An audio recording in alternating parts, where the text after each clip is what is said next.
Hello বন্ধুরা, সবাই কেমন আছো? আশা করছি সবাই খুব ভালো আছো। নিয়ে চলে এসেছি আর একটা ছোট্ট মিনি ব্লগ। তো তোমরা ক্যাপশানে হয়তো বুঝতে পেরেছো আমরা এটা কোথায় গেছিলাম।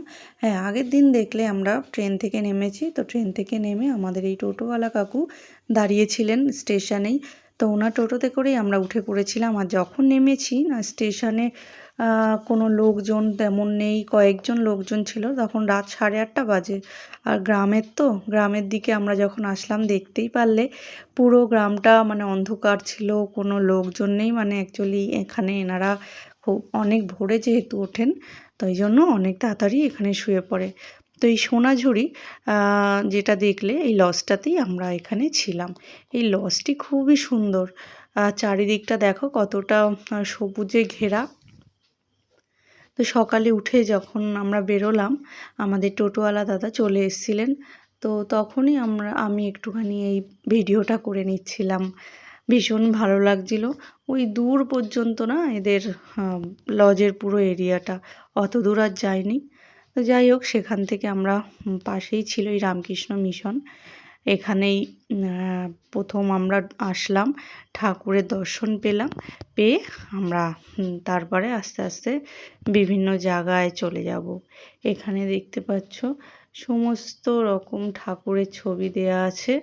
রামকৃষ্ণদেব, সারদা মা, বিবেকানন্দ, সবার এখানে ফটো আছে। তো এটা দেখা হলে এখান থেকে আমরা বেরিয়ে পড়লাম। এই পাশেই দেখতে পাচ্ছ কত সুন্দর ধান কাটছে, এত সুন্দর দৃশ্যটা ক্যামেরাবন্দি করে নিলাম একটুখানি। এরপরে আবার চলে গেলাম সেই সবুজ ঘেরা মাঠ জমি দেখতে দেখতে। আর এই জায়গাটা দেখো কতটা অপূর্ব।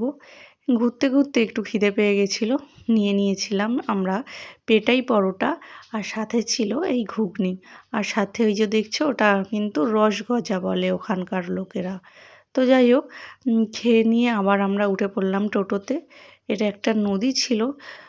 এই নদীটার নামটা সত্যি কথা বলতে খেয়াল নেই। এই নদীটার নিচে কিন্তু বালি রয়েছে। তার পাশেই ছিল এরকম একটা সুন্দর মন্দির। আর মন্দিরটা এতটা সুন্দর, আমি এখানে না মানে সাইলেন্ট আর করিনি, কারণ এই পাখির কলরব, এত সুন্দর দৃশ্য ভীষণই ভালো লাগছিল, যার জন্য আমি ভাবলাম তোমাদের সাথে একটু শেয়ার করি। একটু শোনো কতটা ভালো লাগছে এই পাখির কলরব শুনতে।